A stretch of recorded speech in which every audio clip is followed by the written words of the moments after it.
Hello! Hello, it's me again. Welcome back to my YouTube channel and it's nice to see you again in my premiere. Actually mga kasam, itong vlog na ito is very short. Gusto ko lang ito, content talaga ito at gusto ko talagang ipagsigawan sa lahat ang nangyayari sa akin. Charot. At kung ano po ang nakapagaling. Alam niyo naman na nagkasakit po ako, di ba, na nagkatrangkaso ako, ubo, pero hindi naman positive kasi 2 times na sinwab ako at saka tinesting talaga ako kasi meron tayong bagong virus ngayon. Pero hindi po ako ganun, ano lang talaga, regular lang na trangkaso yon. Tapos, ayun yung ubo. Ang hirap-hirap ng ubo ko. This is my first time, it was my first time na ganun ang naramdaman ko na ang tawag doon, akala ko mamamatay na talaga ako. Ang hirap huminga mga kasam at saka lahat ng body parts ko ay hindi nagpa-function ng lahat. For example, yung mata ko, oh my God, ang pulang-pula, tapos namamaga, tapos pa siya, nagpapi, alam mo yung parang may tubig. Tapos, ayun, hindi na, yung regular na urinate ko, hindi na ganon. Gumagamit na ako ng product, ganon. Ayun, basta parang nadidepress din ako noon kasi akala ko talaga mamamatay na ako dahil hindi ako makahinga sa aking ubo. Tapos ang binigay lang sa akin ng doktor kasi nga daw naman regular cough lang, sabi niya.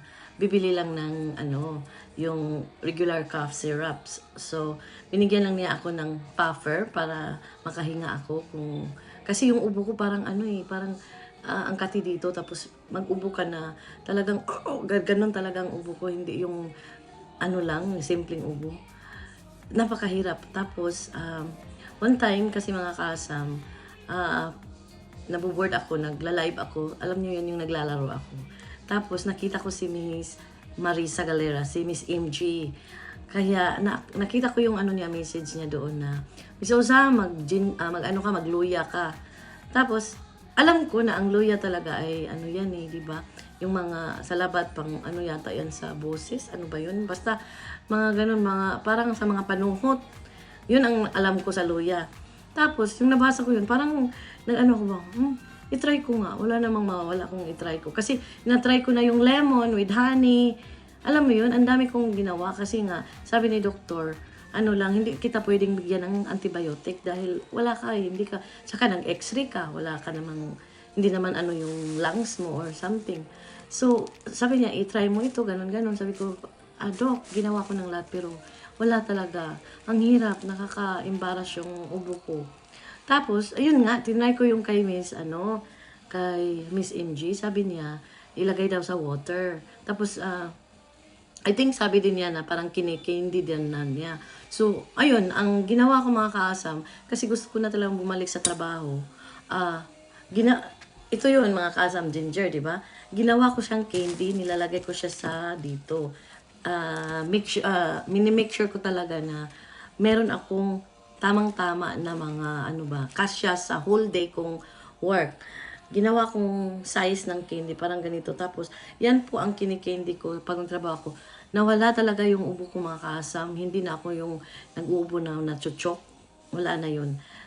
Ito na lang boses ko ganito, pero wala nang ubo yan. Iwan ko baka papunta na ito sa magandang boses. Charot, joke lang. Ini mga kasam, yun lang. Kasi usually before mga kasam, ang kinakain ko or sinisip-sip ko na candy ito, Ricola. Maganda din ito sa coffee. Kaso lang, pag kinakain ko ito that time, natsutsuk ako dahil sa sweet. So, hindi talaga pwede na may sweet. So, ang luya ay walang sweet. So, yun talaga nakakatulong. Kaya, nagpapasalamat talaga ako sa iyo, Miss Marisa Galera. Miss MG, thank you na nakita. Nakita ko yung message mo doon na magluya ka. Ayan, gumaling talaga. Kaya, gustong-gusto kong i-content na to para magpapasalamat na rin kay Miss MG at saka gusto kong i-share sa inyo kung ano talaga ang magaling, di ba? Gusto ko yung proof talaga galing sa akin na magaling talaga ang luya. Kaya magluya na, mura pa, efektibo pa, di ba? Kaya thank you Miss Marisa, yun lang, gusto ko lang i-share sa inyo ang luya na remedyo sa aking ubo. Thank you sa lahat na nandyan, and thank you sa lahat ng support ninyo sa akin at sa lahat ng dito sa YT. Salamat, and see you around. Bye-bye!